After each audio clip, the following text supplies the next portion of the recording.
Seja muito bem-vinda e bem-vindo à Formação 2022 do novo ensino médio do Governo do Estado da Paraíba. Eu sou Maíra Cordeiro dos Santos e hoje nós vamos conversar sobre metodologias ativas da aprendizagem. Neste módulo, nós vamos aprender algumas metodologias ativas para pensar e fazer uma educação alinhada com as novas demandas dos nativos digitais e dos novos anseios da sociedade em geral. Para isso, nós trouxemos algumas metodologias para vocês conhecerem. Então, nós temos a aprendizagem baseada em problemas, a aprendizagem baseada em projetos, a sala de aula invertida, as metodologias Maker e a gamificação. Começando pela aprendizagem baseada em problemas. A base dela é justamente a resolução de um problema real. Então, ela começa na identificação de um problema real. E isso pode ser, inclusive, conversado e escolhido pelos próprios alunos.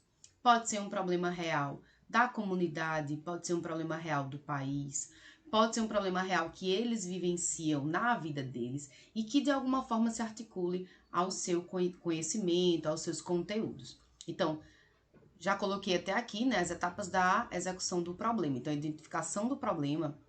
Depois, eles vão refletir sobre o contexto, vão fazer pesquisas e intervenções.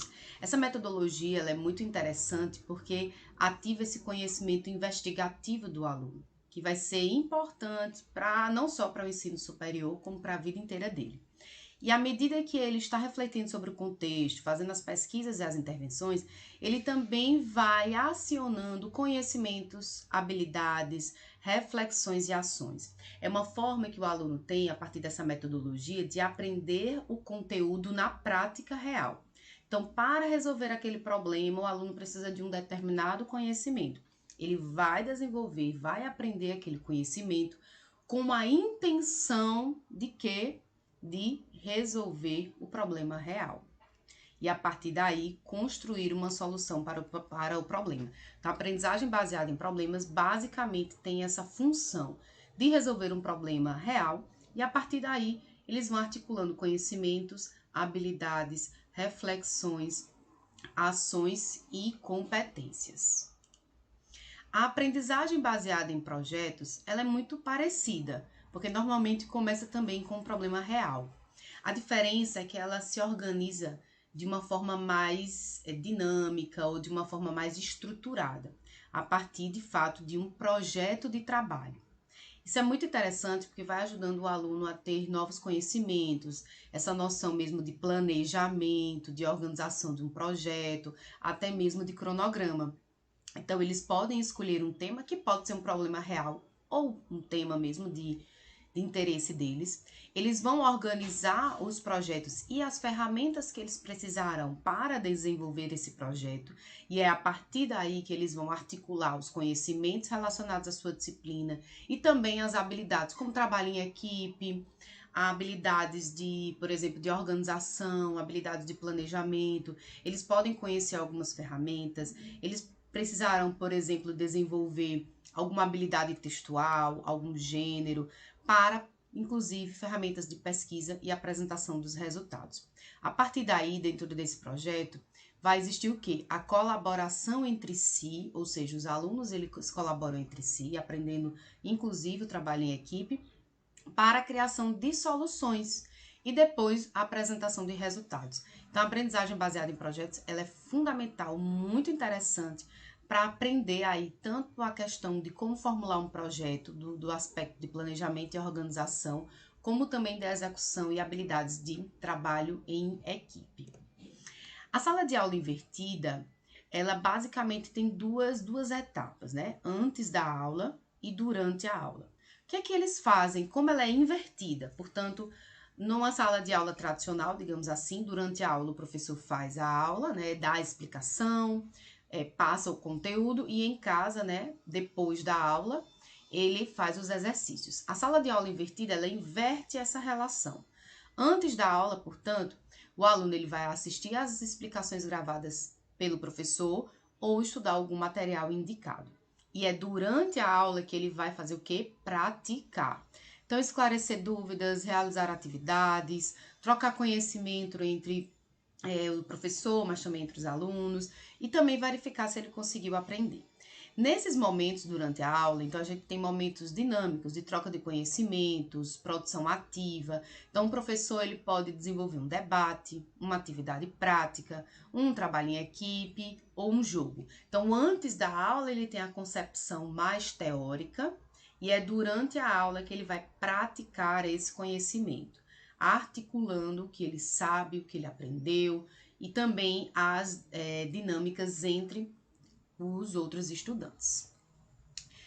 As metodologias makers, ela parte do princípio, né, do it yourself, que significa faça você mesmo.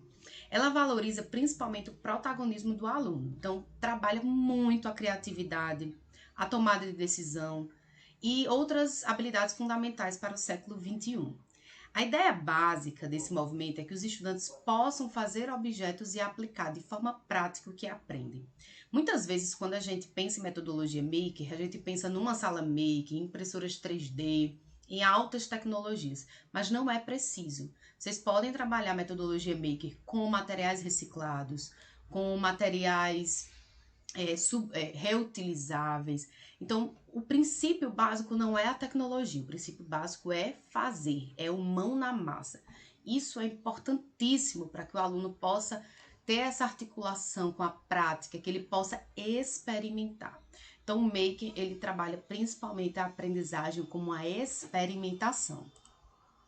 Por fim, a gamificação, ela não é necessariamente a utilização de jogos na aprendizagem, mas a utilização de princípios dos jogos. Que tipos de princípio de jogos? A ludicidade. Então, é uma metodologia que trabalha muito a diversão e brincar aprende, brincar é divertido e a diversão também gera aprendizagem. E também é a prática dos games, ou seja, vocês podem trabalhar aí ranking, por exemplo, a utilização de personagens, a utilização de ganhar pontos ou perder pontos. Então, são aqueles elementos que existem nos games que vocês podem adaptar para outra metodologia. E o que é que isso gera, né? O que é que a gamificação gera, segundo os especialistas? Um maior índice de engajamento. Então, faz com que as pessoas se engajem, tenham vontade. Vocês podem trabalhar em formação de equipes, essas equipes competindo entre si, mas também colaborando entre si. Então, são essas metodologias que podem variar essa construção da educação, que podem trazer mais engajamento, que trazem novas práticas e novas experiências. Trouxe aqui algumas referências para vocês refletirem, para vocês pensarem e para que juntos possamos construir uma nova educação. Agradeço a companhia de todos e de todas e até a próxima.